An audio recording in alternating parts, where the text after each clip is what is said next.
Hmm. Okay, here we are. Should be live.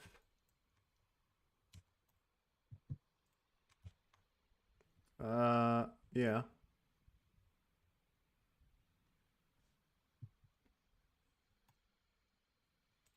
Going profile.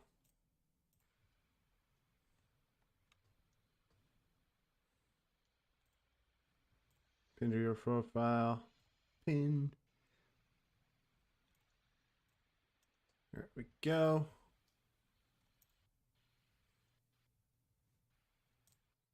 And there we go. Should be live now. Let's see. Do we have everything as we wanted to? Yeah. Is everything going well?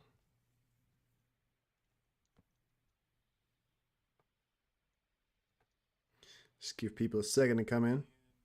There we go. Should be live now. Let's see. Do we have everything as we want? Sounds fine as well on the sound thing there. All right. Let's get it going here. Start from the top as we usually do. 86, welcome in. Welcome, welcome. Uh okay.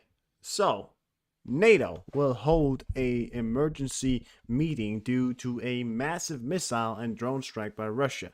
Dmytro Kulper states, who's the, I believe, foreign secretary. I don't know what he is. He's some kind of minister in Ukraine. I've heard about him before. Kuleba. One of the key topics will be strengthening the Ukrainian anti-aircraft defense system. It is important to signal a Euro-Atlantic unity against the ground of escalation of Russian terror, he said.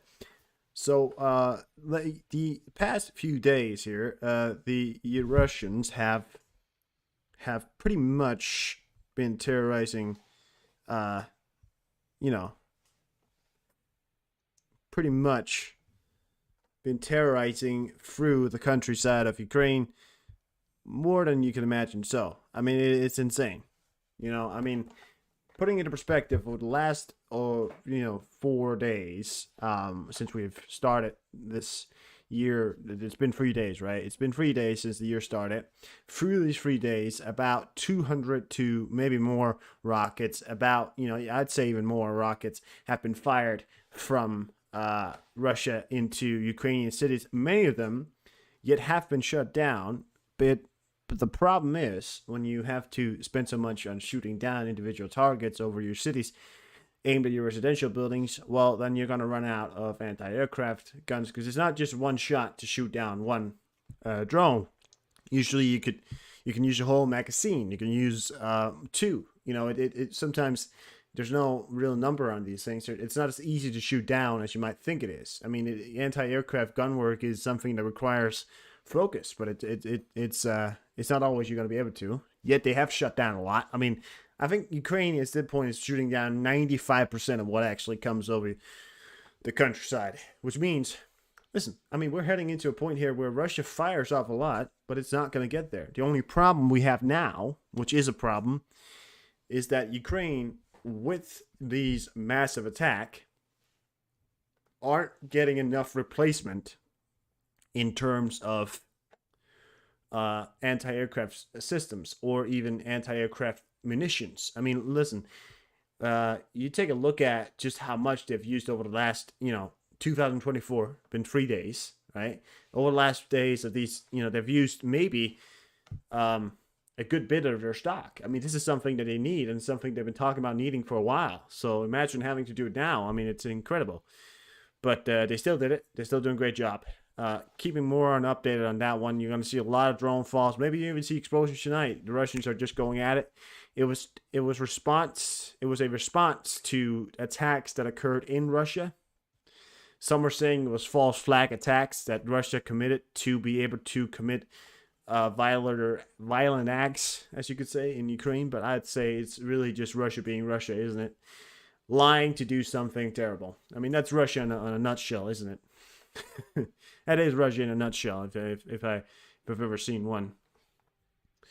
Regarding the title here, I'm gonna go down here and just read this. We're gonna skip over a bit things. So Germany has told their citizens to leave Lebanon immediately. Canada has also told their citizens to leave immediately, and Sweden has just reminded their citizens to leave Lebanon. This comes as a joint statement from the governments of the United States, America, Australia, Bahrain, Belgium, Canada, Denmark, Germany, Italy, Japan, Netherlands, New Zealand, and United Kingdoms, many of which are NATO state members, have come out with a drafted document stating as of this, recognize the broad consequences as expressed by 44 countries around the world on December 19, 2023, as well as the statement of the UN Security Council on December 1st, 2023, condemning the Houthi attacks. Ongoing Houthi attacks on Red Sea are illegal, unacceptable, destabilizing. These attacks threaten innocent lives. Basically, a big letter stating that, listen, fuckos, stop fucking hitting our beaches and stop hitting our ships. Stop hitting our commercial ships. And if you keep doing it, well, we're gonna fire back at you. The only thing, the problem with you, between you and us, is that we have a lot more firepower, and our firepower is 10 times better at hitting the target than we want to. So Lebanon is pretty much looking at the same level there concerning, I was talking about Howitz, of course. That was the Howitz. Reason why they're telling them to leave Lebanon is because Lebanon and Israel is very much on the brink of war. I mean, we're talking about being on the brink of war here. I have the official draft here for a government official from Israel that came out just as we're talking here. I have it here. Israel is on the brink of war with Lebanon. Turkish Foreign Minister Hakan Fidan. I think Israel is barely holding back from going to war with Lebanon. But what I will say is that there's a dead-end path. If it happens, the war will certainly not end, meaning that it will spread. According to the official, Israel can only solve the problem through peace talks and the two-state principle, blah, blah, blah. Israel is on the brink of war with Lebanon. Turkish Foreign Minister Hakan Fidan said. I think Israel... I accidentally reposted that twice, my bad. But yeah, so different kind of talks there, and it goes on. Hamas is pretty much a spent force at this point. However, as of what we know of, the Hamas officials, the leadership, the senior leadership, has had conversations with the senior leadership of Lebanon, which, I mean, can you put two and two together? Figure it out, right? I mean, that means that Lebanon and Hamas has been working together for a very long time, and now it is very likely that Lebanon is certainly, if not very certainly, looking at the idea of going to war with Israel. The escalations, the things that Lebanon is doing, the recent assassination of a high-level senior Hamas leader and some jihad members from Syrian Jihad or something like that, a different kind of terrorist organization, inside of the Lebanese capital, or Lebanon's capital, Beirut, yeah, and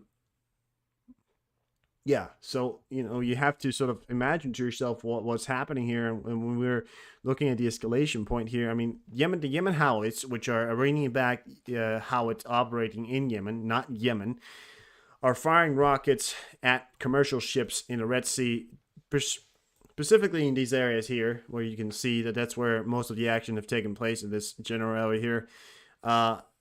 Of course, there's big, massive forces here. Not only is Denmark sending a ship, but a massive coalition of countries are sending ships to show the Houthis that we are not going to sit idly by and watch as they shoot out commercial ships.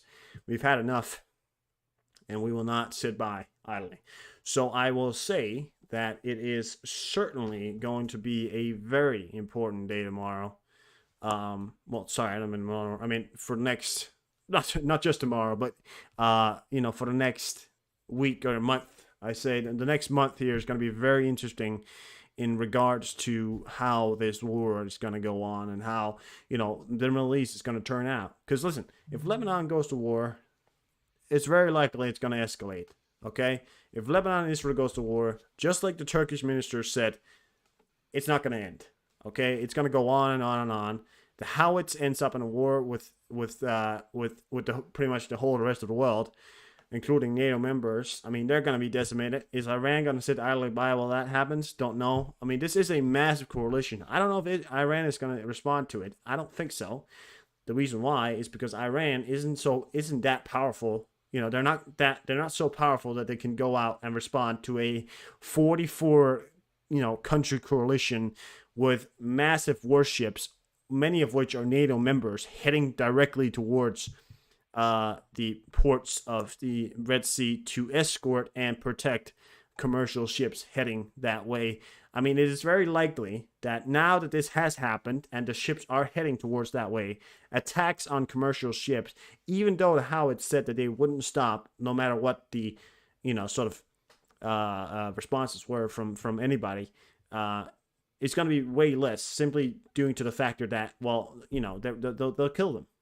If they try and attack commercial ships, they will get killed by massive warships sitting nearby with their big guns aimed directly towards them. That's exactly what's happening here. So it is certainly a very, very tense situation. It only takes a very few things to go wrong for these places this whole continent to end up in a fucking middle war, right? I mean, continent, but it's certainly, what I mean continent is basically just this whole region, I'd say is a better word, to end up in a war that could cost many human lives and might be the end of the wars, I'd say.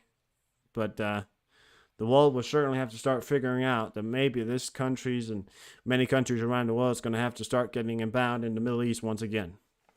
That's what I got for you. Hope it makes sense. We're going to jump up to some other news here, just so you have it. The Argentinian new authorities, led by President Javier Milei, have called on Britain to return sovereignty over the Falkland Islands, Malvinas, or whatever they call it, Maldives or whatever, to them, and are offering talks on the issue. In 1982, Argentina and Great Britain even briefly fought over the islands. Great Britain won and secured the Falkland Islands for itself. The population of the islands is also satisfied with being part of the United Kingdom as an overseas territory. Argentina has always regarded the islands as its own, and even the defeat in the war did not change its opinion. During the election campaign, Milei promised to return the islands diplomatically,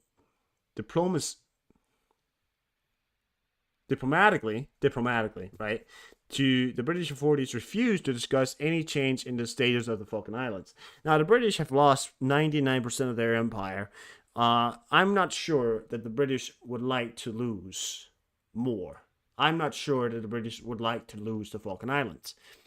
Falkland Islands, if you don't know where the Falkland Islands are, in case you didn't know, that's the Falkland Islands right there. They're big. I mean, they're not small islands, but they are not, very significant. I mean, it's basically just a big rock formation area. It's very much the reason why the British fell in love with it is so much like their own home. It's rock. It's rainy. It's really just. I mean, there's local fishermen. That's really all, and there's a population on it. Of course, Stanley. There's a city there, and East Falk Island. There's airports, and of course there are people living on the islands.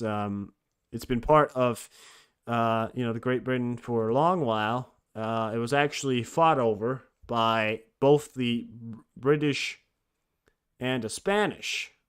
Originally, I believe it was Britain came over here. They sort of claimed the island. Then some people in a different country started to get a little bit rowdy and wanted something called independence. Apparently, a country called, the United States wanted independence. And because the British needed to, take care of that, they withdrew all forces and ships in this area here. So that was left sort of unchanged. And they had sort of a flag. They had a flag with sort of a name written in it. It said that it was still a British island. Yet I think it was the French who claimed the other part of the islands.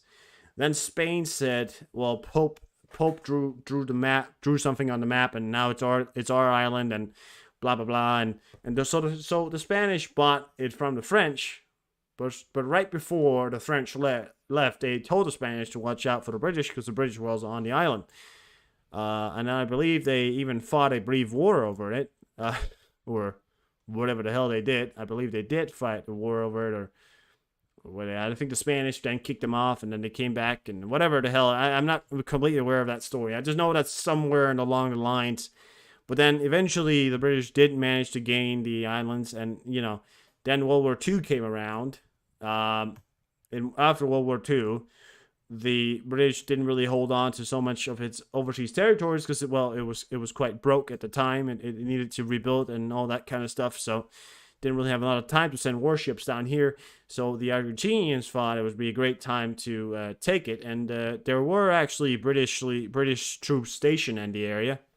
They got kicked off because the Argentinian had more guns, and then a lot of people during that time, it was during the 1982, as you heard, right? The British said, well, we don't know if we want to spend money going down there, but then a certain person called Margaret Thatcher, who's also known to be the Iron Lady, got sent that notification and said, well, fuck you guys, we're gonna take back the island. And they actually took back the island, fought a war of it. It's been there ever since. Don't know if you needed all that explanation. Now you got it. I can't really remember. There's a great video called on Oversimplified if you want to watch it. He's called Oversimplified on YouTube. Great guy, great video on the Falkland Islands. He really explains it in detail, and it's short and it's great. So whatever. Big explanation here. Moving on. Moving on from that, the president of Kazakhstan, Kassym-Jomart Tokayev, said, I don't know how to pronounce his name, said that he's not going to make changes in the country's constitution and run for a new presidential term in 2026. This is false information. From now on, everyone will not be able to do what they want and make changes to the constitution. And when it comes to such an important issue like the number of presidential terms, it's not even possible. I firmly believe in this. So he's basically declaring himself a dictator, as he's been going on for quite a while down there. And people, of course, said that, well, it needs to change. But no, they didn't think they needed to change, and whatever, right? So, I mean, people said they needed to change, and people were agreeing that we actually wanted it to change, but whatever. I mean, it's not really... I mean, they are pretty much a dictatorship at this point, but it's, yeah, I don't know. I mean, I don't care about it too much. I mean, they are still somewhat in line with Russia, so not a great time, but we'll have to keep an eye on that, definitely. Not a big thing, but people certainly don't want that guy anymore. Just want to bring that to you. Moving on to some Ukrainian and Russian news here. 200 warriors, among with who were captured by the Russians, returned home today. Soldiers, sergeants, officers, armed forces, National Guard, Navy, and Border Guards, some of the defenders fought in Mariupol and Sevastopol. These people were captured almost during the start of the war. There's actually one guy that was captured who was released today, who was one of these 200. He was captured on February the 24th, 2022, which means he's been in captivity in Ukraine for, I mean, pretty much the whole war minus 2 days, which is, what's that? I mean, we're talking about, what is it, almost 2.5. We're in, how many years are we now? 2 years, right? We're getting close to 2 years.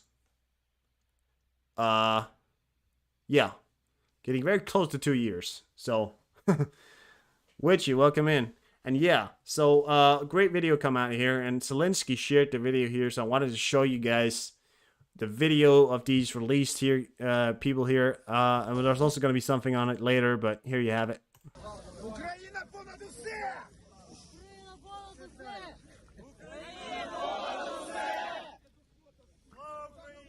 Almost 2. Yeah, almost 2. Yeah. We're almost at 2, yeah. All of these guys right here have been through, I mean, the unimaginable, right? They've survived almost 2 years of captivity from the Russians.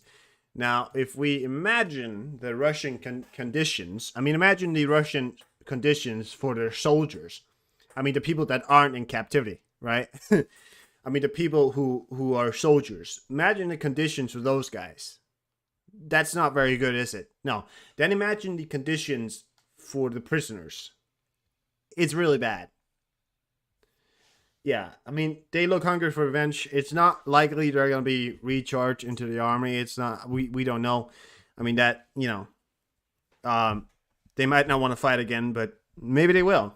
So we never know. But yeah, certainly a great time to see those guys back. I am very pleased to know about that. Anyways, moving on from that, we have the UK intelligence services. Since 29th December 2023, Russia has increased its intensity of its long-range strike operations against Ukraine. Its forces has committed a significant proportion of its stock of air-launched cruise missiles and ballistic missiles they have built up over recent months. The recent strikes likely primarily targeted Ukrainian defense industry. This contrasts with its major attack last winter, which prioritized striking Ukrainian energy infrastructure. Russia appeared set to restart this campaign by hitting energy sites in early December 2023. These new operations suggest at least a temporary change of approach in Russian use of long-range strike. Russian planners are almost certainly recognizing the growing importance of relative defense industrial capacity, and as they prepare for a long war. That's certainly what they're doing. I mean, they're preparing for a long war. If you hadn't realized it yet, Russia is planning to fight this war till 2026. Okay? That's how long Russia is planning to fight this war. 2026. By the way, if you guys just joined now, you're missing some. You might want to go back in the stream a bit. We talked about some things there, important things regarding the title and the most recent news there. But we'll go over it again. Maybe. But yeah, Russia is planning on fighting this war till 2026.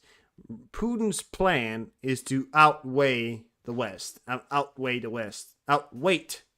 Sorry. Which he's already kind of succeeding in 2024 to do. Then calling upon his friends in Europe, the duchy of British royals. It's like how you say it, right? The duchy kind of people that aren't really so patriotic as we thought they were. I mean, they're not great people. They like to work with Putin instead of against Putin. And those people are finding their roots. They're finding their ways into politics. They're finding their ways into leadership. They're talking to the people. They're turning people's minds around. And it's happening all over the world, and it's happening all over the place. It's happened in 2 countries already. I mean, Slovakia, Hungary, not giving any more aid to Ukraine. One of the examples right there. And you can keep going on with it. I mean, it's amazing just how gullible some people are, how stupid some people are. But, you can't judge them. Actually, you can, but, apparently you're not allowed to because they are more important. No, they're not, but whatever. It's a long war. It's going to be a long war. I mean, listen, you might as well expect this war not to end this year. I mean, I'm saying it right now. Unless Ukraine pulls off some kind of miracle number, which they've done before, don't get me wrong, this war is going to drag on for another 2 years and on, if not anything else. If Ukraine doesn't manage to make its counteroffensive and it works and they pull off miracles, great work. If it does end up that Putin ends up outweighing the West and continue to push in to Ukraine in small numbers of movement, I mean, it will result in very likely a sort of deal with Ukraine at some point in time where they will sue for peace, because eventually you have to realize the importance of also continuing the idea of Ukraine. How much I am certain that I do not wish for this to happen. I am very certain I do not wish for this to happen yet, but you have to be realistic. This would not happen if we continued supporting Ukraine, if we continue to supporting all kinds of things in Ukraine, if we continue to be, if we continue to help Ukraine, this will not happen. If we continue to support Ukraine in its war against an aggressor, this will not happen. My biggest fear is for just how much is left of Ukraine in 2026. Is sort of my biggest fear. But what kind of wars will turn into? Will Russia try and keep on to its territories? That's certainly right. We'll have to see, right? I mean, it's in 2 years. We'll have to see. I mean, it's only early 2024 now. In 2 years, you don't know how the world's going to look like. So, yeah. By the way, look at the camera here.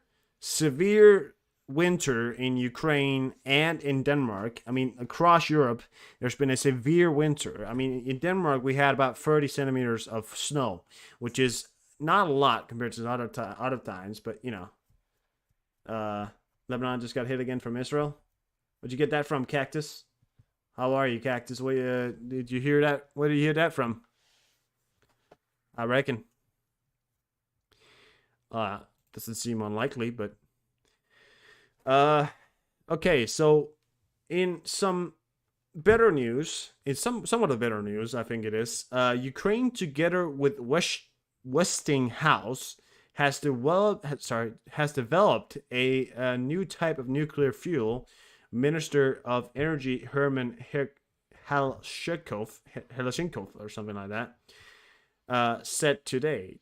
The appropriate fuel is already functioning in Ukraine. This is the first time in history of the world with the help of this type. In fact, we already destroyed the monopoly of Rosatom on the nuclear fuel supply market. So Rosatom, which is I believe the Russian nuclear fuel energy or the nuclear fuel energy market, Ukraine is also trying to take over and win against the Russians in any corner of the way. I mean, the future plan for Ukraine is to be a powerhouse of technology, military technology primarily, war technology. I mean, all kinds of productions. I mean, that is the plan that Zelensky and the Ukrainian officials have put into place. Ukraine, if it wins, and when it wins, hopefully, will turn into, or at least the plan is to turn it into sort of a massive playground. Talking about this morning at the memorial. Well, the memorial was in Iran. So yeah. But Cactus, who did you hear it from? What's your source on that? I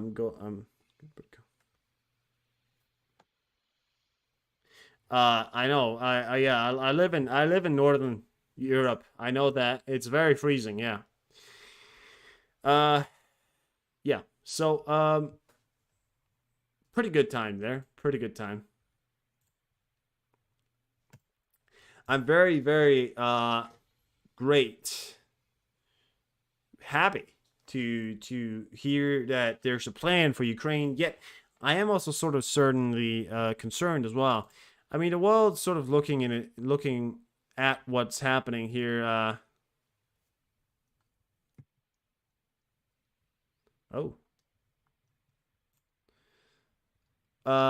So looking at what the world is saying and looking at what's happening around the world. I mean, it's turning into one big fuck fest. I mean, that's what it is. It's a fuck fest. I mean, it's nothing else. It's just a big shit show, and it's not fun. I mean, the world's turning against each other, and I will say, as far as I understand right now, Ukraine is holding out. Yet, of course, the Putin's plan of keeping out the West and continuing to hold out the West could be part of the plan that works. Don't know. We'll have to see. Ukraine's a war that's going to go on for a very long time. I know that. I know it's going to go on. It's going to be exciting to see what's going to bring in the future. I think it's going to be bringing, hopefully, a Ukrainian victory. Yet, of course, that means that the West has to commit it to its long-term effect. One of the other things, of course, is seeing just how the Middle East is going to turn out. Listen, in Asia, North Korea and South Korea is breathing down their own necks and are about to fuck each other up. Taiwan and China is breathing down each other's neck. Mostly China is breathing down Taiwan's neck. Yes, and yeah, I mean, the whole world is really just a big fuckfest right now. It's really, really a shit show. And Africa is pretty much at war with itself right now. I mean, there's so much war in Africa right now. Brazil and it's pretty much Venezuela is also kind of going into a war kind of state. Argentina wants the Falkland Islands back. So that's one thing. And Argentina wants the Falkland Islands back, which is one thing. But they want to do it peacefully, so let's hope they can figure something out. But I don't think they're going to figure anything out. Yeah. I mean, the whole fucking thing is just turned into one big escalation of anything. I can't tell you exactly what I expect of the future, but I expect something to be happening. I mean, the next month is going to be very interesting. To recap what I said earlier, Lebanon and Israel is pretty much on the border of war. I mean, they're not far from war. The Yemen Howitz, just want to say something. The Yemen Howitz, the Howitz operating in Yemen, sponsored by Iran, has just received a threat that has been signed by 44 countries. So 44 countries have sent, that's a coalition of 44 countries have sent a threat to the Howitz saying, if you touch our ships anymore, we will fuck you up. It didn't say that, but I mean, you could have made the threat like a two-sentence thing, or one sentence. Just a blank piece of paper with one sentence that says, fuck around and find out. That's what you had to do, fuck around and find out. That's all you had to send them. I mean, they did a little bit more detailed, but basically what the paper said was fuck around and find out. That's what they said.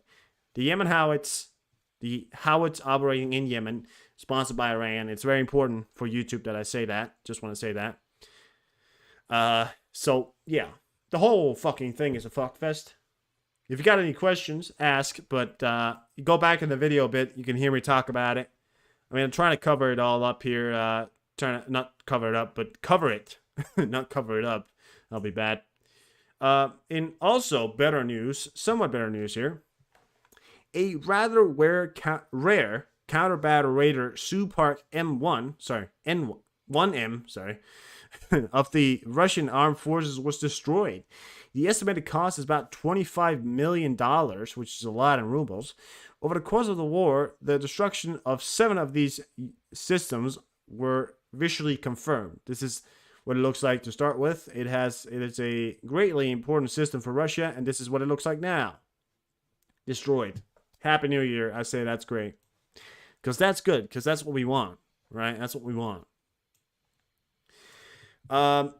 Losses of the Russian occupiers in Ukraine as of January 3rd, 2024. Let's check it out. So, no tanks destroyed today, yet we have hit the number of 5,990 tanks.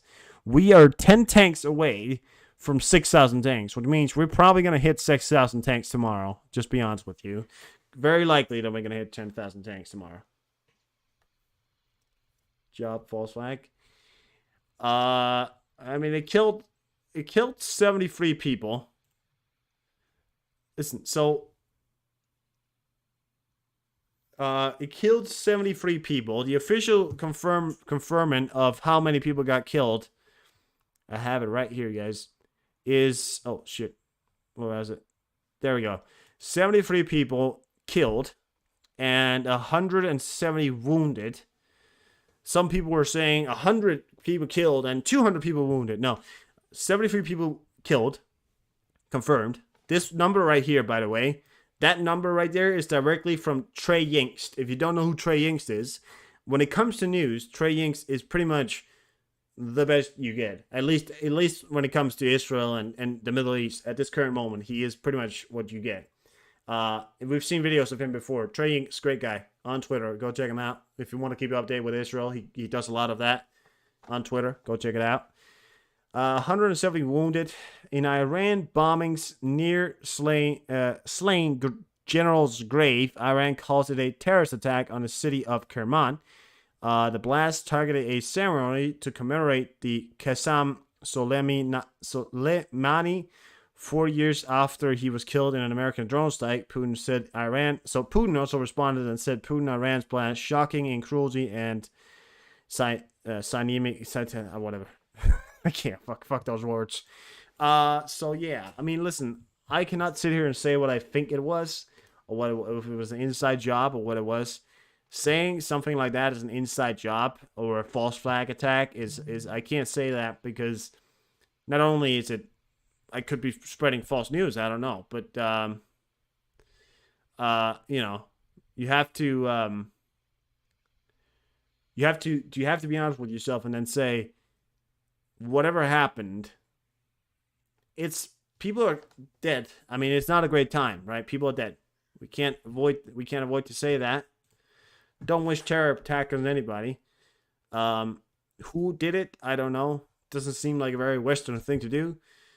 It could be, as far as I understand, some people are saying that it could be the opposition of the Iranian leadership. There are some people that have that are in Iran. There are oppositions of the leadership in Iran. There's sort of a rebellion.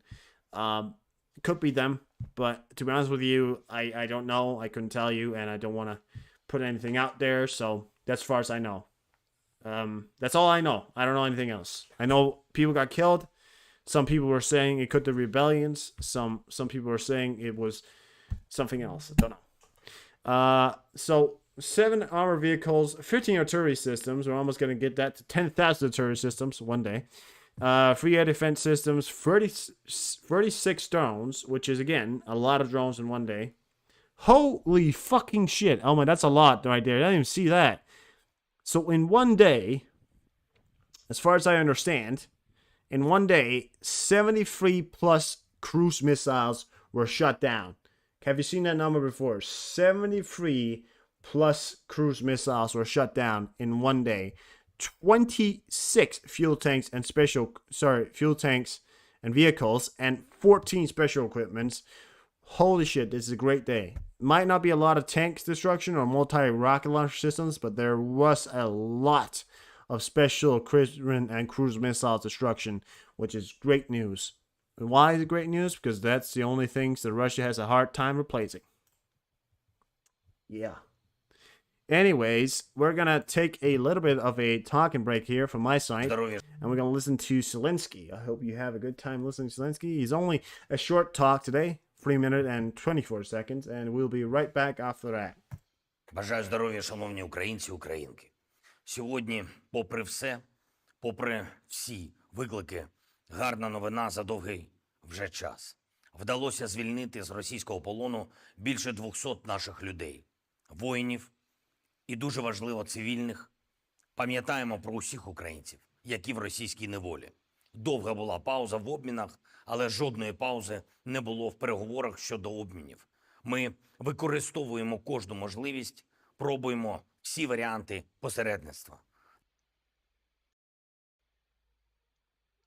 I just want to stop there and say that we did get this some flash news just a second ago here. Not that long ago. Doesn't appear to be. No. 10 p.m. So it was not long ago. The IAE experts were denied access to halls of the Zaporizhzhia nuclear power plant units, report the general director of agency Rafael Grossi. According to him, this is the first case when the IAEA was not granted access to the reactor halls of the power units that are in the state of cold shutdown. Someone is hiding something. Well, as far as I understand, don't know, but this is certainly significant, seeing that if the Russians start denying not the Ukrainians, but the IAEA access, they could be planting something or doing something like we know they've done before. So, I mean, it could be everything else. It could be something other than that, but whatever, right? Whatever. It doesn't make a lot of sense for Putin or anybody to... I mean, as far as in this part of the war, right now, it wouldn't make a lot of sense for Putin to blow up the Zaporizhzhia nuclear power plant. or do anything in any kind of way like that. It doesn't make sense for Putin to do that. It wouldn't ever make sense for him to do it. He's at this stage in the war. It would make more sense for him to keep the territories and not, blow up a nuclear power plant that would send, nuclear waste over the whole goddamn country. Unless he's trying to bring NATO into the war, which if that's what he wants to do, then I mean, but very unlikely that's what he wants to do. I mean, I can't tell you why this happened. I mean, we'll have to keep an eye on it, certainly. But, yeah, so there we got it. Just want to say that, and we'll keep going here. На кожній міжнародній зустрічі, яка може бути допомогою, ми піднімаємо тему повернення наших полонених. І будемо й надалі працювати, аби повернути наших, усіх наших. Зараз я радий, що вдалося розблокувати обмін. Додому повернули і воїнів Збройних сил, і воїнів Національної гвардії, прикордонники, воїни ВМС, більшість солдати та сержанти, але й офіцери. Дійсно хороший день для України. Частина з цих наших воїнів – захисники Маріуполя та Азовсталі. Про частину зі звільнених зараз навіть на початку не було відомостей, що вони в полоні, і вважалося, що вони зниклі безвісті. І дуже важливо зберігати надію.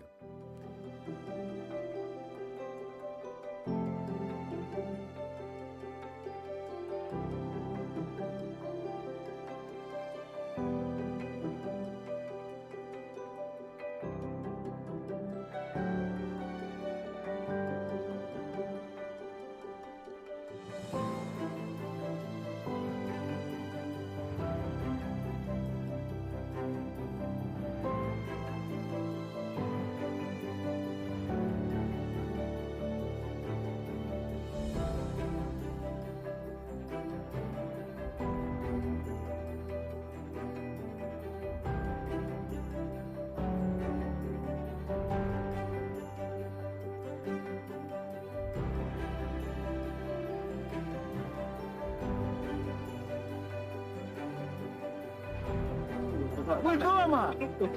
Ви нас не забули!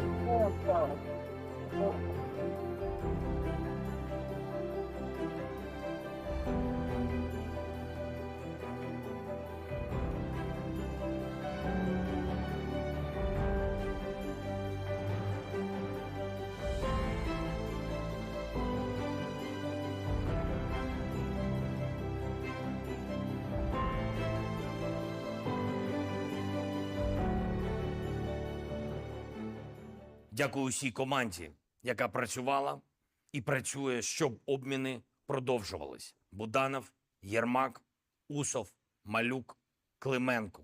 І, звичайно, я дякую кожному нашому воїну на передовій, хто бере окупантів в полон і поповнює наш обмінний фонд. Чим більше росіян беремо в полон, тим більш результативні будуть перемовини щодо обмінів. Слава Україні!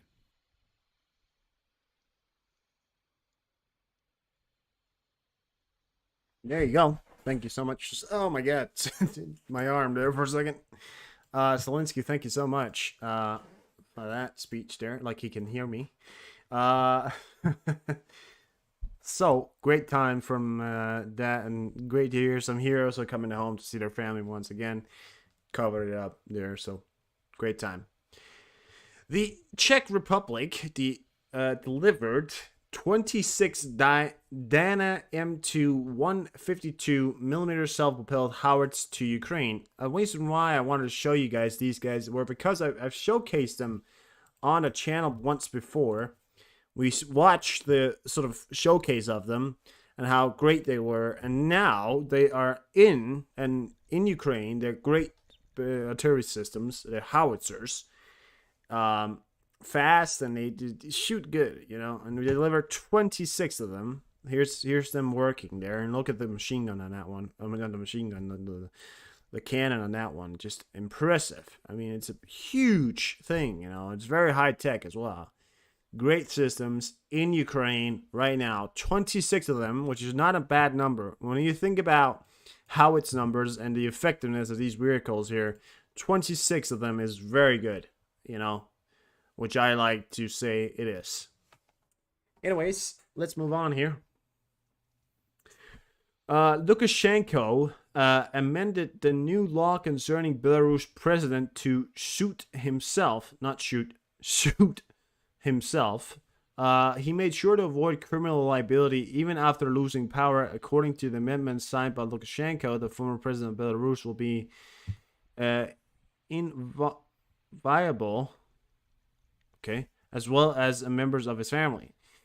He can't be prosecuted for his action committed in connections with exercises of presidential powers, as well as detained in the regard deprived of personal freedom, subjected to investigation and other procedural actions. The text of the law states. Oh shit. So, as far as I understand, with what that means is that Putin has influenced Lukashenko so much, and he's turned the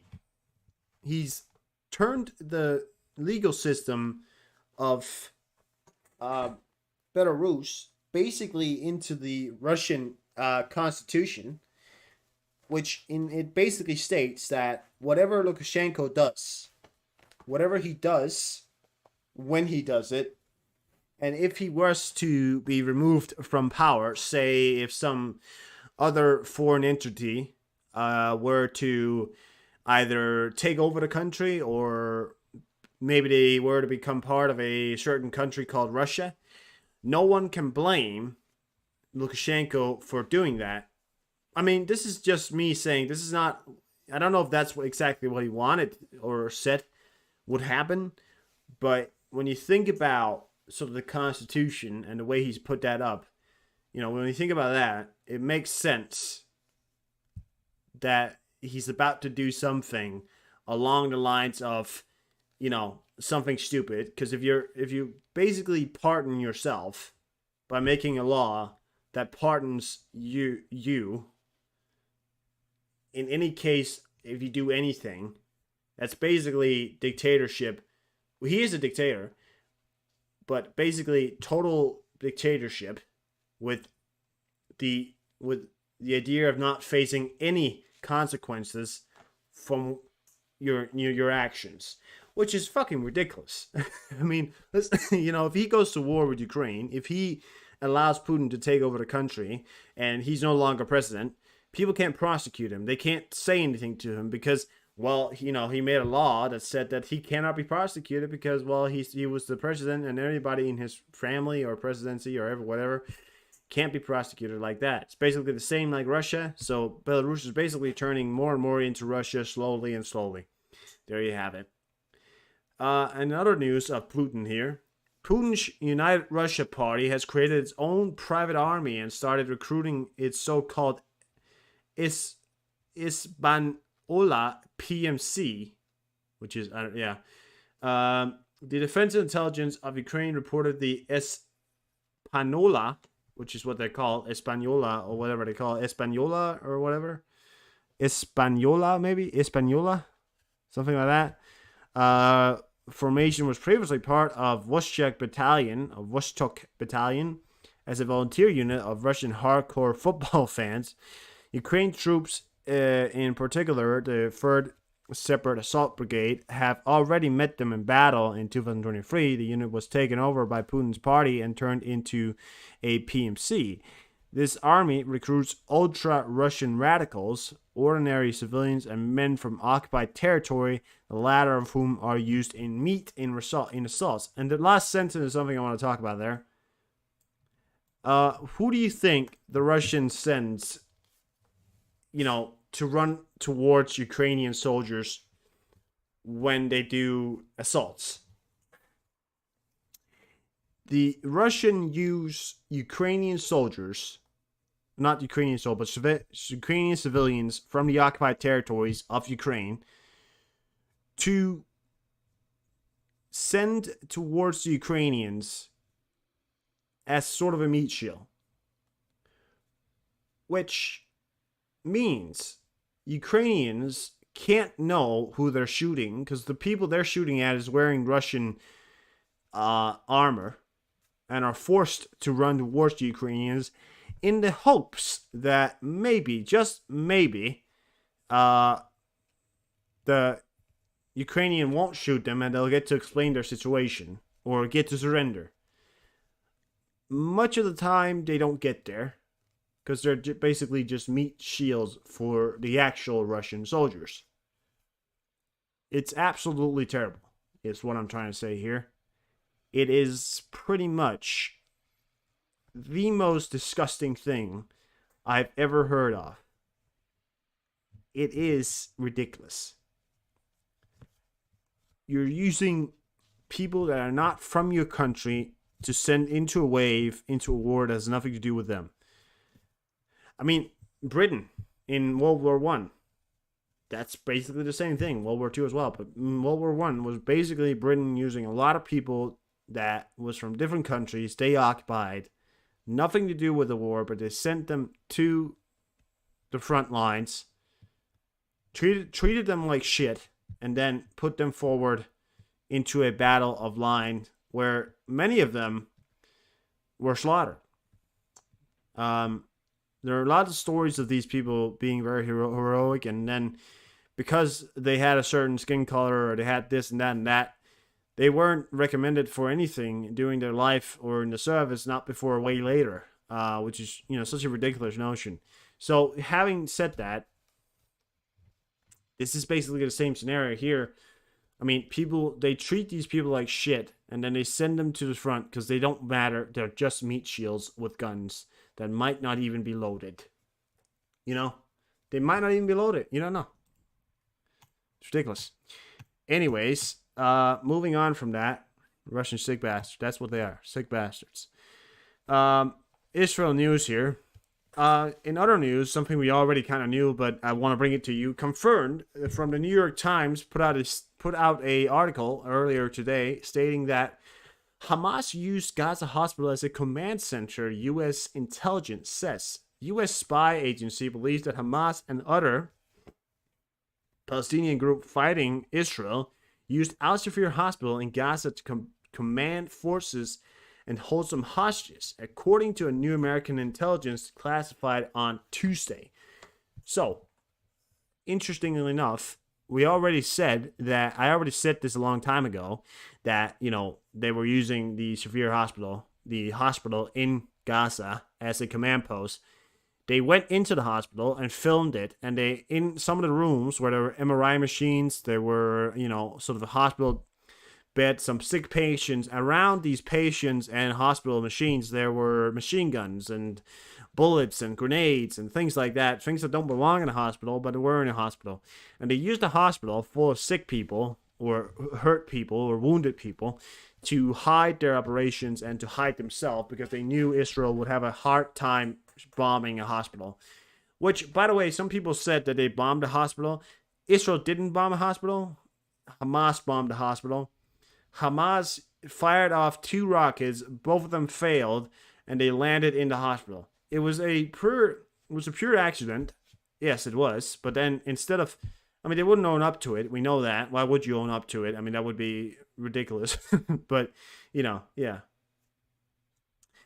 Yeah, Russia is behind most of it. We the reason why we know Russia is behind a lot of what happened, or at least behind the September, October, 7th of October attacks. I don't know at this point. I can't remember when it started. Was because PMC Wagner soldiers, so the soldiers that were fighting Ukraine, were spotted training Hamas soldiers and also fighting alongside Hamas in Israel, and when they broke out of Gaza. So we know Russia, very likely, alongside Iran, which we also know because Iran and Hamas had, sort of talks together. So, yeah. Everybody, Iran, and Russia, very likely to be sponsors, along with a number of other coalitions from other nations. We don't know. Yeah. The governments of USA Oh yeah, so that was what I mentioned earlier. The governments of USA, Australia, Bahrain, Belgium, Canada, Denmark, Germany, Italy, Japan, Netherlands, New Zealand of UK issued a joint statement warning the Houthis in Yemen the attacks in Bab Ahmad Strait need to stop or the Houthis will get attacked. That's basically what they said. Yeah. So yeah, that was definitely something that I read that earlier there, that all these countries along, there was a 44 country, but the people that issued the statement were these countries that I mentioned before: United States, Australia, Bahrain, Belgium, Canada, Denmark, Germany, Italy, Japan, Netherlands, New Zealand, and the United Kingdoms, alongside a number of other countries that apparently weren't mentioned on it, but were part of issuing the statement there. Don't know all the members. What happens next? What do you mean, Nick? I mean, a lot of things can happen. I can't tell you what happens next, but a lot of things can happen. One of the things that we were talking about is Hezbollah chief Nasrallah, the assassination of Salah al-Ori, deputy leader of Hamas, is a blatant attack on Lebanon's sovereignty. Yeah. He also came out and said that he would hold a speech. So the leader I think it's the leader, this guy right here, who, you remember that time when we all woke up? What do you think will happen? Well, in what? Well, in Israel, or what are we talking, Nick? I mean, where in Israel or in Lebanon, or what are we talking about? Because there's a lot of areas right now where things are happening. So this guy right here actually came out, and funny thing is, one thing that you have to keep an eye on, this, remember that time when we all woke up? I woke up super early to get to get on a live stream where I showed his speech, and it was just a bunch of fucking bullshit. And remember, or both, yeah, okay. I remember waking up and remembering the day before he held the speech. I came out and I said, the speech he's going to hold tomorrow is going to be a lot of bullshit. And then a lot of people came out and said, well, we don't know that. It's probably likely it's going to be, he's going to declare war. I said, it's going to be a lot of mumbo jumbo. It's going to be a lot of talk about religion and God and all that stuff. And what was it? It was exactly that. It was just a bunch of bullshit. And now, because he keeps holding these speeches, this was from a speech he held, and then on Friday he's supposed to hold a speech again. But the funny thing is, he mentioned, right before he mentioned that, he said, if I'm alive. So he said to everybody when he was holding the speech, he said, I'll hold a speech on Friday if I'm alive. So one of the things that's interesting about that is, taking into context, it's very likely that Lebanon, or at least Hezbollah, which is the people pretty much in control of Lebanon, I mean, you can't put it out there, is pretty much at this point in time getting ready or gearing up to do some kind of war. I mean, listen, I don't know if they're going to go to war, but as far as I understand, they're getting ready for something, because Israel is coming out with more and more statements saying that they are on the brink of war. Everyone is saying that they're on the brink of war. Israel doesn't want a war. It's already busy with another war, but it's ready for war. It has 100,000 troops, if not more, stationed at the northern border. So it's ready in so many areas, but it is also quite scary to think that Hezbollah is much more powerful than Israel. Okay, Israel is no. Sorry. No. Hezbollah is not more powerful than Israel. Hezbollah is a lot more powerful than Hamas, is what I meant to say. No, Israel is not. Israel is much more powerful than Hezbollah, yet Hezbollah is much more powerful than Hamas, so it's definitely a bigger match towards Israel than it was when Hamas attacked. Obviously Israel is still much more strong in capabilities and in precision targeting and all that stuff.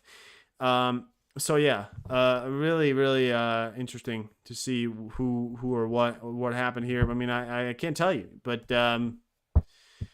all I know is that the Middle East is it's like a thin line right now, and I think the Yemen, how it's sponsored by the the Iranians, it's going to be a very short line. They have they have a very short line. They don't have a big line left in the sense that if they attack more commercial ships, it's very likely. You meant Iran. Oh, you meant Iran. What was that? Oh, right, the Memorial bombing, or the thing you talked about earlier.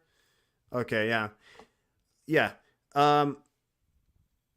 So the Howitt have a very short line left. They don't have a lot of line left, and if they attack any more commercial ship, it's very likely that we'll see a response in kind from big coalition countries that have sent warships. There are a lot of warships down here: British, Danish, most of all, United States. There are also others. I believe Germany may send warships.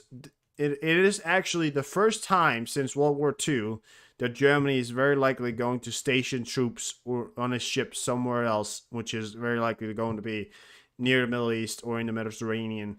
Don't know yet. I don't know. Are they there yet? I don't think they are. But yeah, there are definitely a lot of warships here. There's an aircraft carrier in the region as well.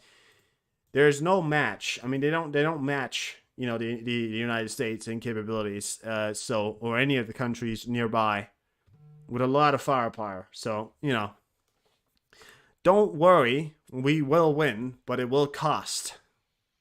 But, regarding what's happening up here in the north, this is certainly one of the most tense area. And, of course, there's going to be like a domino effect. If Lebanon, the Hezbollah decides to attack, or Israel decides to go to war with Hezbollah, then yes, there will be sort of a domino effect where other nations or other terrorist organizations will try or at least want to join up, and maybe you want to attack Israel or help out or do terrorism. So yeah, I mean, it's going to be a domino effect. It's going to happen. That's as far as I can go. I don't know much else. I can't tell you much else because I don't know. But we'll have to see, right? It's a waiting game at this point. The next month, the next week or month, it's going to be very interesting to see, But yeah.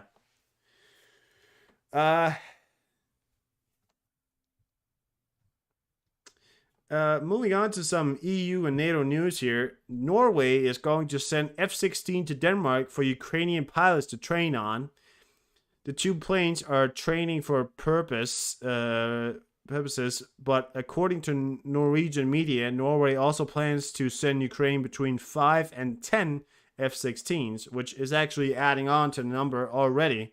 So the F-16, when the Ukrainian pilots, who, by the way, the Ukrainian pilots that are training on the F-16s are pilots that already have trained on MiGs. I mean, they're already experienced pilot. Now they're NATO trained in F-16s. They're deadly pilots. Think to yourself. If you were already a pilot and then you went to a pilot school in NATO trained specialist forces, NATO trained pilots, you'd get much better as well. I mean, you'd be elite of the elite, and they are sending about 1,000 or whatever. I don't know how many. I don't know how big the number of pilots they're training is, but I imagine it's up there in the hundreds. And these are NATO special trained pilots, which means they're going to be deadly. And with the F-16 force of almost 100 F-16s, it's going to be fucking deadly as shit. So you better, people say F-16s won't make a difference. I believe the F-16s will make a huge difference. Because they're going to be so skilled, and they're going to have a large force of F-16s, which are going to be able to conduct long-range strike attacks against the Russians on all kinds of fronts, which means the Russians won't have any air cover, and they will be very vulnerable to attacks. It will be a breeze for the Ukrainians when they get the F-16s. So let's get that going, guys. Come on. Fucking speed it up, for God's sake. The Polish FM foreign minister we should respond to the latest onslaught on Ukraine in language that Putin understands. So the funny thing is, Polish FM, the Polish foreign minister, these guys are calling. They're not calling for war, but he came out with a statement that said we should respond to the latest onslaught of Ukraine in language that Putin understands. Well, we got air raids going on right now in the background here. That's Donetsk. I think it might be Crimea region or no. I think it's down here in Zaporizhia and Donetsk region. We have air raids going off in Zaporizhia and Donetsk. So yeah, what he means by that, I don't know. But it certainly is a strong statement. I mean, a language that Putin understands, the only language Putin understands is violence. So whatever violence he's planning on giving them, NATO is actually holding a big meeting. NATO's going to be holding a sort of secret meeting. I mean, it's not a secret meeting because we know it's happening, but it's secret in the sense we don't know what they're going to be talking about. So it's going to be sort of a secret meeting, and they're actually doing it very soon. So NATO's going to hold a secret meeting regarding the recent attacks on Ukraine and what their response should be. So we'll have to see what they come out with. Production of missiles for Patriot air defense system will be launched in Europe. In Europe, production of missiles of the Patriot air defense system will be launched in Germany. This is stated in a statement from the Dutch Ministry of Defense. The NATO procurement agency, on behalf of a coalition of several European countries, have awarded a contract to produce thousands of patriotic missiles in Europe. Netherlands, Germany, Spain, and Romania are participating in the program. The large European manufacturer MBDA and the American Raytheon will be responsible for production. The production will be located in the south of Germany, where they are already servicing the Patriot air defense system. So, in Germany, they will start to produce Patriot systems and missiles, which means Ukraine's going to be seeing a lot more of that heading their way, which is a great time. It's a good time for us as well, because the Patriot systems and missiles, they're one hell of a goddamn thing, and I love the fact that we're going to be able to produce them directly in Europe. It's going to be a great time.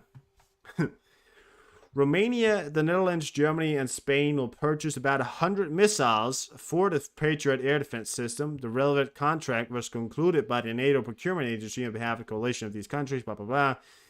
The investment demonstrated NATO's commitment to guaranteeing the safety of our people. Russian missiles and drone strikes against Ukraine civilians show how important modern air defense is. The expansion of ammunition production is a key security of Ukraine and ours, said NATO Secretary General Jens Stoltenberg. Again, coming in with the clutch here. I mean, listen, Europe is gearing up, Russia is gearing up. Russia is still losing in so many ways. I mean, you can't imagine to yourself. Russia is still losing in so many ways. They think they're ready for a war with Russia. They think they're ready for a war with us in 2030. I tell you what, we're ready for a war with you in 2030. We're ready for more than just a war. We're ready to fucking crush you. That's what we're ready for. I mean, Jesus. Head of the Defense Committee of Germany Bundestag Parliament, Maria Agnes Strack-Zimmermann. Maria Agnes Strack-Zimmermann is actually the same person who called China's Xi Jinping, the president of China, or the PM or whatever they call it, a dictator. So I like her. Has called for the transfer of Taurus missiles to Ukraine after another massive Russian attack on January the 2nd. So the pressure of the Taurus missiles going to Ukraine continue to mount. Olaf Scholzberg may be replaced by somebody else, but the pressure of sending these Taurus missiles to Ukraine is rising by the day. So it won't be long before I think that either Olaf Scholz or somebody else is going to give in to give them. I doubt it'll be long. UN Maritime Agency says that 18 companies are rerouting away from the Red Sea amid Houthis attacks, which is also another thing. I mean, the Red Sea is going to be one big war zone in a very short amount of time if the Houthis continue to attack. So you wouldn't want to stay close to it. A bit of a bad news here for the Americans in the chat here today. Or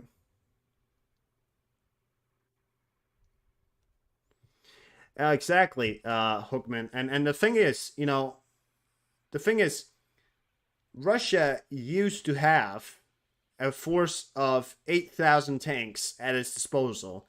Ukraine has destroyed 6,000 of that. To be able to combat NATO with its massive amount of tanks, it would have to, which is also modern tanks, Russia would have to produce from now on till 2030 about 100 tanks a month, which it isn't doing right now. It's producing 60 tanks a month. And by the way, Ukraine is destroying above 100 a month. So I don't know if you can do math, but do the math and figure out how Russia is going to produce tanks big enough in big enough numbers to be able to combat NATO in 6 years. I mean, it's not true. They're not going to be able to do that. The radar systems, the ships, they've lost so many ships. Their air force has been decimated. They have no modern airplanes in sense that could match any modern NATO airplanes. The only thing that Russia has that could produce enough in the 6 years would be the shell, their shells in pure, numbers and artillery systems. But we've almost destroyed 10,000 artillery systems. Ukraine has.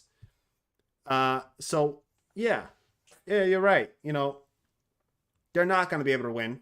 They're not going to be able to produce enough tanks.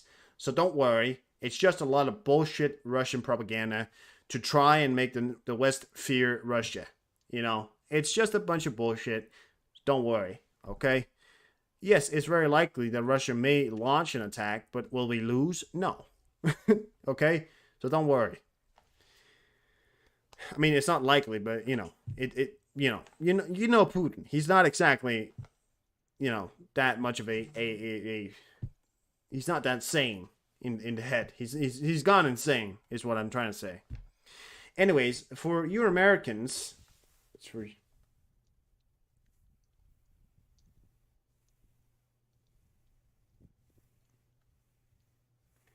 yeah, exactly. I mean, yeah, the last thing.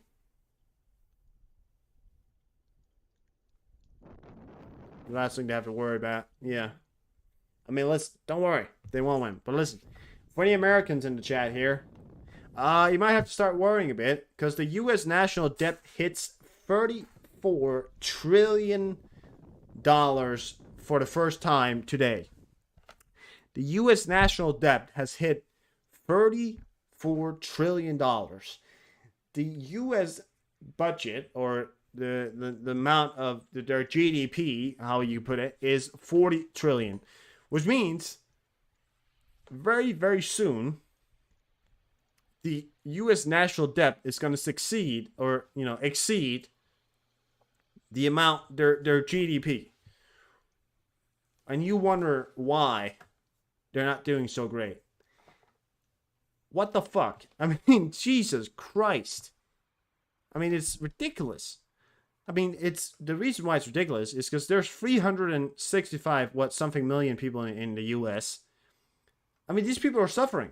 I mean, we're talking about 365 million people that barely can afford rent, that barely can afford to live nowadays. And the 1% of America can afford to live. Much of the percent of America nowadays barely afford the basic needs. People keep saying to me, well, in America, people get so obese. Well, if you had a budget that matches to be able to buy fast food, that's the only thing you can afford because fast food is cheap enough, or you had a budget so you can only eat rice, you can only eat, certain things.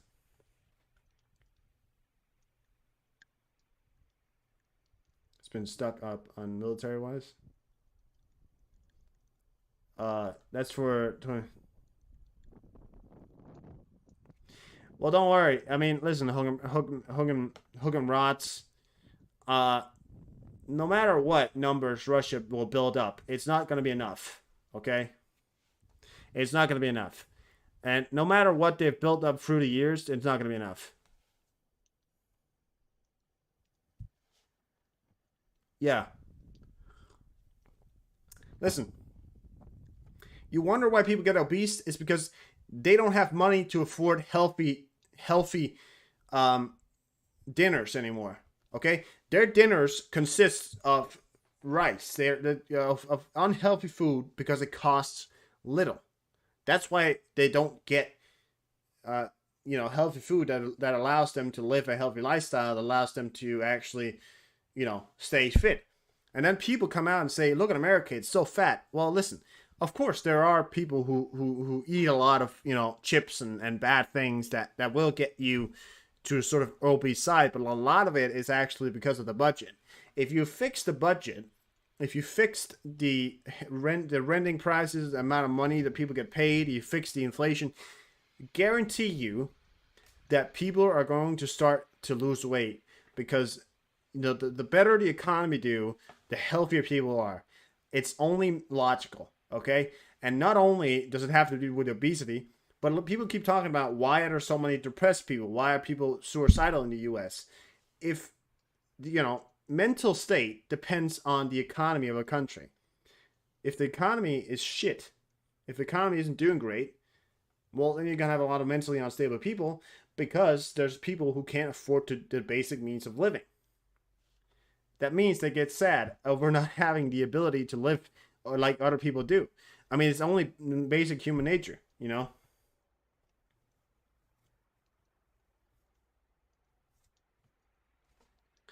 Nobody produces their own food anymore. And that's the thing. Denmark, United States, most of the European countries aren't producing their own food anymore. We're all saying that we want to get rid of the farmers. We want to get rid of the UK said that they wanted to get rid of farmers. Do you have any idea how many farmers are in the UK? That's hundreds of thousands of jobs across Europe. That's millions of jobs that governments are talking about wanting to get rid of. And then, they say, oh, well, listen, we'll just import everything from India or China. Listen, you fuckface. I don't want to fucking eat something that's been in a fucking ship for the last fucking week, okay? I don't want to eat fish that's been stored in some fucking rusty-ass tanker for the last fucking month, that's been traveling through the whole fucking Atlantic Ocean to get to my country, you fuckface. No, but I'm fucking sick and tired of it, because I don't want to eat lettuce that's been traveling from fucking China or India for the last few fucking weeks. I want fresh ones. Organically grown locally in our own country. That's what I want to eat, because that's grown. I want fish that are caught in the ocean that I live by. Listen, that's what I want. I can't eat fish. I'm allergic to it. Well, allergic. I can't. There's something with me. I don't know why I can't eat fish, but I can't do it. I'm not directly allergic. I just can't eat it. That's another thing. Where I live is $1.75. A box of cheese is $49. Is $1.49. So a hit of lettuce is $1.49. $1.49 for lettuce. That's a lot, isn't it? I mean, that's a lot of money for lettuce. It is a lot of money for lettuce. $1.79. $1.79 for lettuce is a lot. It really is. I mean, it is. It is a lot. Anyways, doesn't matter. Let's move on. We'll move on to some other things here. I mean, I'm just pointing this out here. I don't want to be.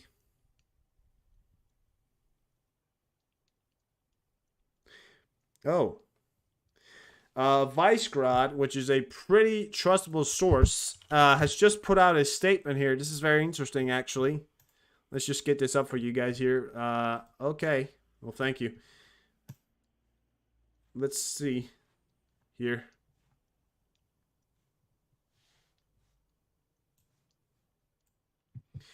Israel airstrikes on southern Lebanon kills the senior Hezbollah official Hashin Yashbek.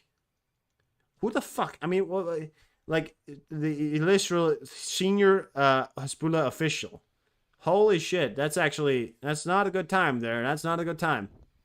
I mean, that's Vicegrad there. Vicegrad is very, very big on Twitter. They're a very big news source. They're very trustable. This is this is very trustable. I mean, Jesus Christ.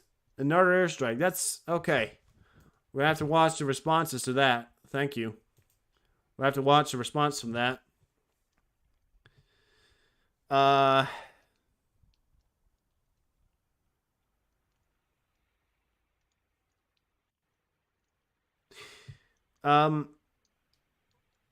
So U.S. Republicans announced impeachment proceeding Wednesday against Biden immigration chief Mayorkas over the worsening border crisis. There's a lot of people coming over the border, and they want to keep a lid on it. You know, they have to figure it out. I definitely have to. You told me about that an hour ago. Well, I couldn't confirm it until now because the only Vicegrad reported it now. That was 2 minutes ago, so I didn't have that. And also, Cactus, I asked you about the source about 3 times. I mean, I'm trying to be rude here, but I asked you if I could get the source about 3 times, and you didn't give it to me. But sorry, I didn't realize it. I mean, Vicegrad, I've got a confirmed source now, so there we go. Didn't know it happened, but whatever. Here we have it. Senior official killed. At least that's what the reports are saying. Okay.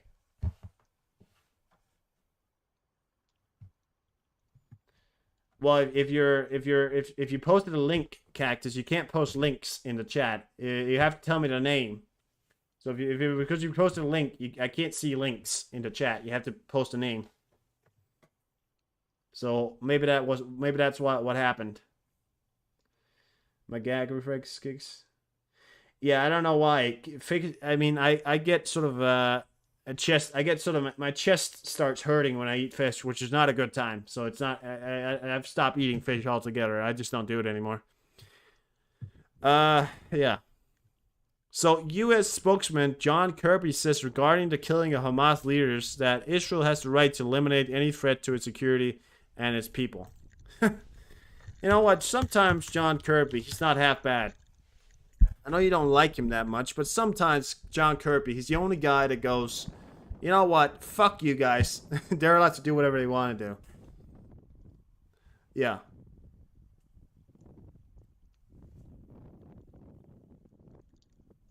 If you have me on Twitter, send it on Twitter, but I can't see links here in the chat. That's all I can say.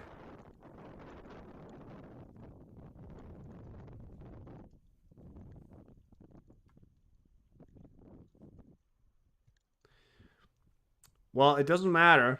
Anyways, Cactus, it doesn't matter. Now we know about it. It happened. It really has happened here.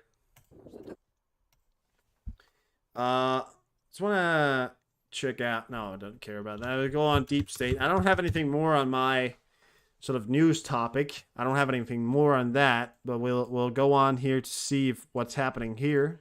Anything new?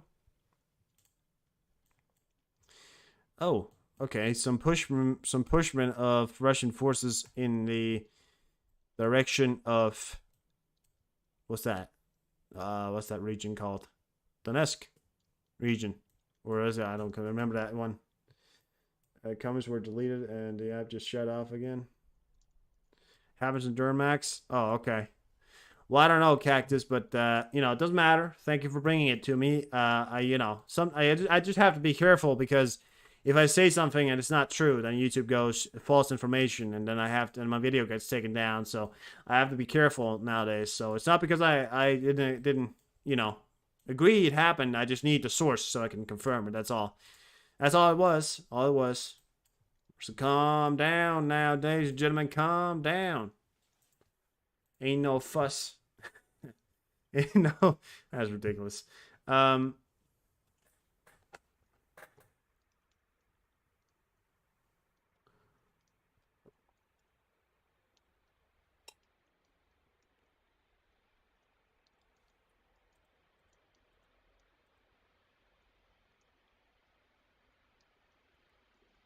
Oh. Well, 25% chance of a solar flare. 6 times. We have not seen a solar flare as strong as the one that could have hit Earth in 6 years. But it had a 25% chance of hitting Earth yesterday. The sun has been flaring up lately, but it's nothing to worry about. Don't worry, guys. I mean, listen, it had a 25% chance of hitting Earth. It obviously didn't hit Earth, because otherwise I wouldn't be sitting here talking to you. But yeah, it was a big one.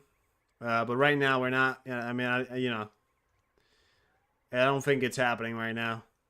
I think that's the least of our worries at the moment.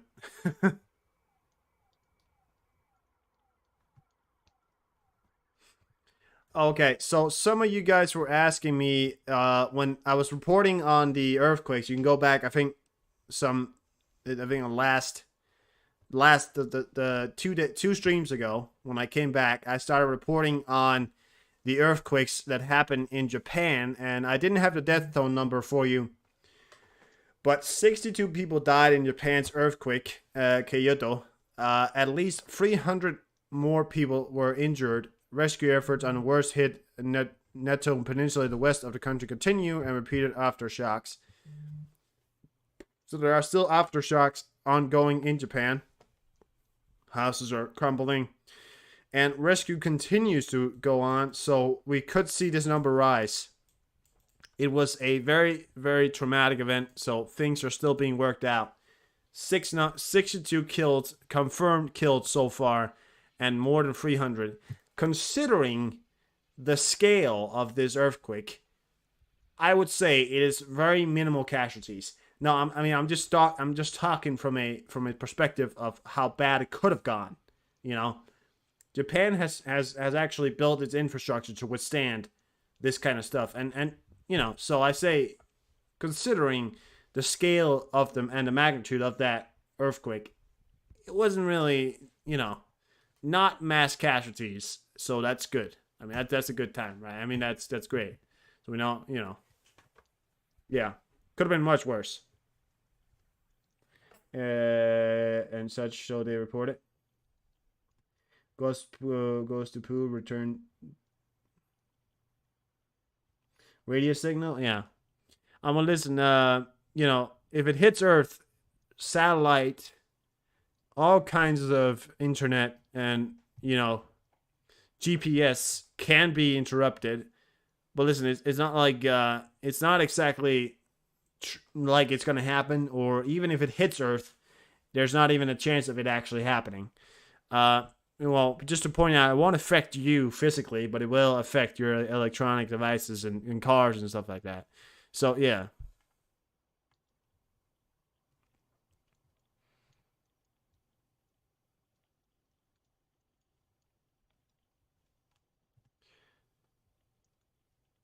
Yeah.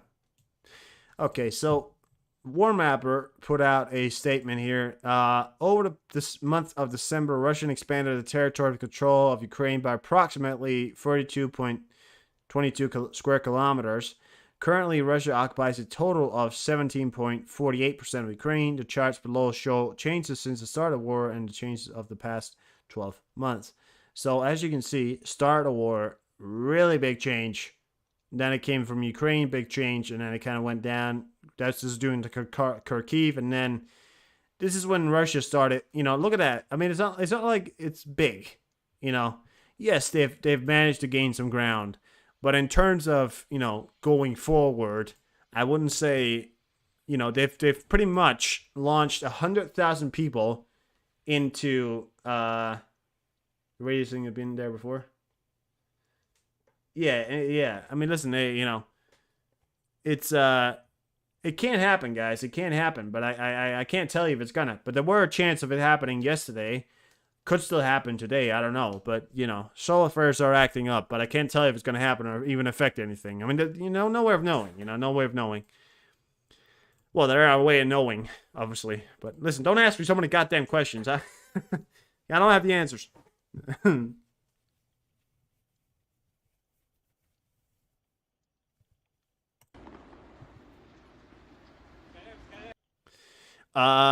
Okay, so what was I? Whatever. I mean, in terms of big expansions, you're talking about 100,000 people being thrown at a front line, right? We're talking about 100,000 soldiers, Russian soldiers, being thrown against the Ukrainians, pretty much 100,000 soldiers, to gain a ground of 32.2 square kilometers. That's less than Gaza. Just want to point that out. It's less than Gaza. So it's not significant in terms of numbers lost and ground gained. It's not significant ground. You know, if you throw 100,000 men at it, you would have expected them to gain half of the fucking country. But no, they've gained 32 square kilometers. I wouldn't exactly call that, I wouldn't call that expansion or even great numbers. I mean, just, not really. Here's a cool ass fucking clip. Israel soldiers smoke cigarette while Hamas terrorist tunnels are being blown up. Sup, baby? They didn't even give a shit. They didn't even flinch. That guy didn't even fucking flinch. Look at the guy. He didn't even fucking flinch. He didn't flinch. That's crazy. Have you seen? They've seen some shit, man. Standing there with a cigarette. Well, the whole... It's so fucking huge. Holy shit, it was huge. Look at the sound wave as well. It hit them right there. Holy shit, that is a kind of a cool thing to see. Also terrifying. U.S. interest rates likely to stay high for some time. Fed minutes. Well, that's not bad. Well, I mean, yeah.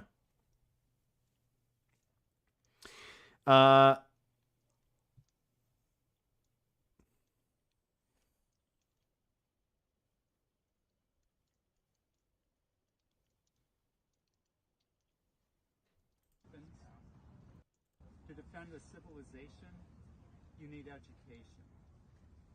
With the horrors that we have witnessed in... Okay, well, let's see that right there, right? This man right here is the new... So Harvard's new interim president is Alan Gaba, whatever. We're glad to see that he seems to take the fight against anti-Semitism campus seriously. So the other person who was something... Her name was like Andrea Gay something. I'm not making that up. In her name, she had Andrea Gay something. I don't know. This is a new person. I mean, obviously very Jewish. There you have it. I mean, he's taking the fight up against... I mean, Howard has had... So the reason why, by the way, they have a new president, or at least a new sort of leader, or whatever you want to call it, is because the old one called for genocide on the Harvard campus. So, so it's any teacher or principal, or whatever Harvard institution that calls for genocide against students at a campus shouldn't be in the place anyways, because she's obviously psychopathic. I mean, To defend a civilization, you need education. With the horrors that we have witnessed in recent times, with all of the darkness that we have experienced even here, what we have to contribute as a university community... Yeah, great guy. Good times. Certainly better than the other one. It's been there for a long time. Glad she's gone. Yeah, I mean, she wasn't really... I mean, let's be honest here. It doesn't really need her anymore, let's be honest.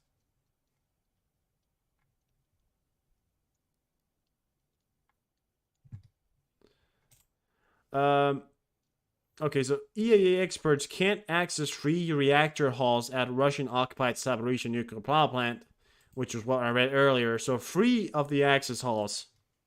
So they're being denied access to free of the reactor halls. That's bad time there.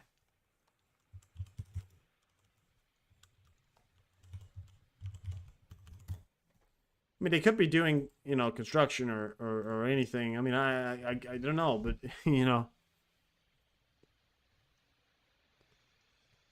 One of the things that is significant, because sometimes the funny thing is, this one right here usually is turned off. This one right here is usually turned off, but for the past 2 days, it's been at 100. It's been at 110. So last time it was turned on, December 29th and December 28th, and then they turned it on now for January the 2nd to January the 3rd. Both of that day, so there's a significant sort of, well, not a significant, but there's an increase. It hasn't gone down. I mean, I can't tell you if that's because of anything different. I mean, it's in no way is it where you'd think, oh my god, something's happening, but certainly something's going on over there.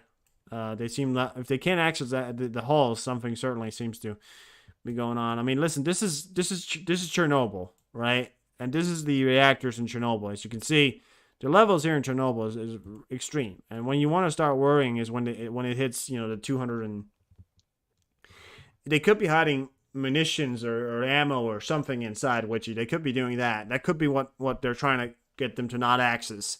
But they could be trying to hide something important that they don't want the Ukrainians to hit. Because if they put them inside the plant, they know that they won't be hit because the Ukrainians aren't allowed or don't want to target the power plant. So yeah, that could be one of the reasons exactly. But this is when you want to start worrying. When it hits above 300, I mean, you want to start worrying. Gets above the 200 mark, holy shit, right?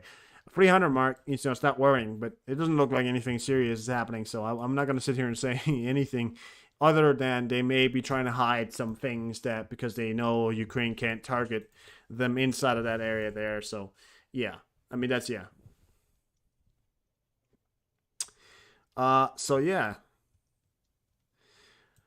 Okay, so if you don't remember, yesterday I said that Polish farmers would likely resume the blockade of the Ukrainian border, or at least some of it. But now, today, an announcement came out from Flash that Polish farmers will resume blockade of Medygikav Shemegi border crossing point on January the 4th. This was stated by the leader of the protest, Roman Kondrov. Our reports. We have not received a written confirmation that our demand will be fulfilled. We will continue to protest. There you have it. If there's any.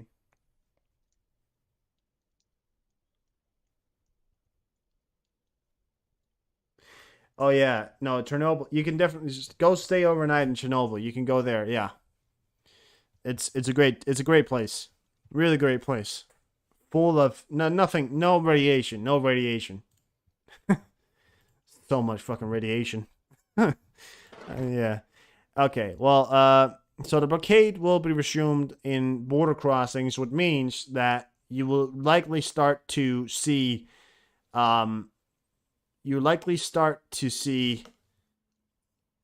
trucks, starting to build up on the border between Ukraine and Poland again, which means that vital supplies going into Ukraine could be halted. So yeah, fuck that. But anyways, listen, we're gonna watch some Flash News here, and then we'll see what we want to do afterwards. Flash News on Twitter, go check them out. Flash News Twitter uploads these daily news about Ukraine compilation. Bring everything together here, and then we'll round it off or do something else. We'll see.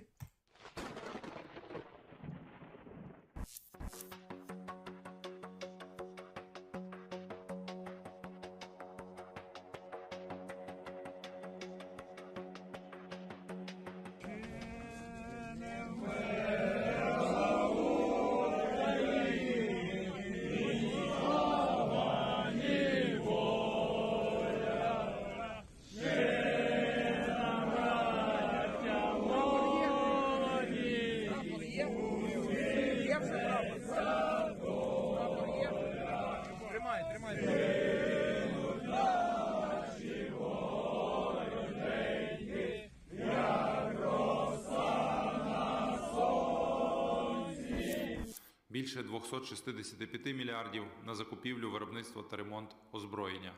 Тут ключове завдання – збільшення власного воєнного виробництва, Виробничі потужності українського ОПК у 2023 році зросли втричі. Амбітна ціль на поточний рік зростання у 6. Це означає більше дронів, більше снарядів, більше патронів та броньованої техніки для наших військових.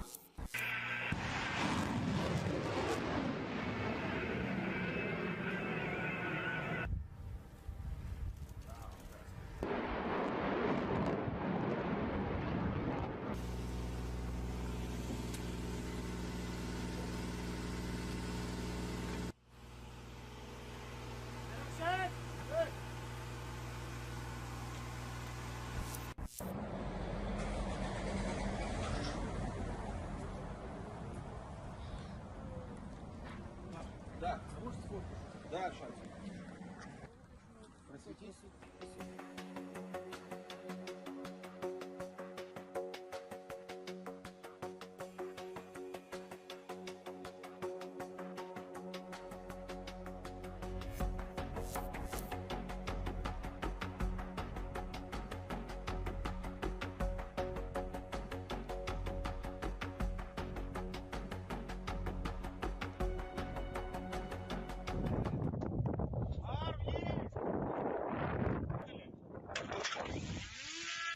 Давай над нами проходя.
There we go. Holy shit. I mean, that's almost 2 years in captivity. That's insane. You know, having spent 2 years in captivity, you start to get a little depressed or worried. Priscilla, is there offended we live so luxurious? Oh yeah. Well, I mean, there's not really anything else, you know. China announces routine military patrol in disputed South China Sea. Of course they do. U.S. and UK discuss further efforts to help Ukraine. Good. Yeah. Well, that's sort of what we knew, right? I mean, there's nothing. I can keep going through it. I mean, news are coming in at a rapid rate here, but, you know, that's pretty much what's happened throughout the day here. Of course, hopefully I'm just going to say now, hopefully I'll be able to stream tomorrow. But if the power does cut out, because I'm telling you right now, the snow in Denmark is probably, it's getting bigger and bigger. I mean, it's snowing so much. So, hopefully the power doesn't cut out or anything like that. And I hope nothing happens. But if it does happen, check Twitter, because I certainly will be putting out a message. If anything just happened, I'll be putting out a, my power went out. So, but hopefully that doesn't happen. Just want to say it could happen. Don't know. You never know.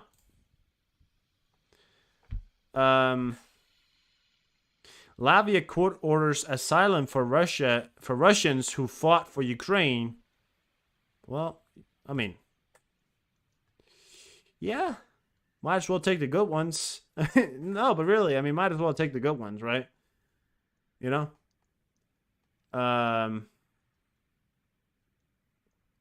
Okay, well, listen, guys, I will end the stream here. Thank you for stopping by and watching. Not anything serious, anything plane-wise. I mean, there's a lot of planes up in the U.S., but, I mean, nothing really, what I'd say, interesting. There's probably some E6 up somewhere.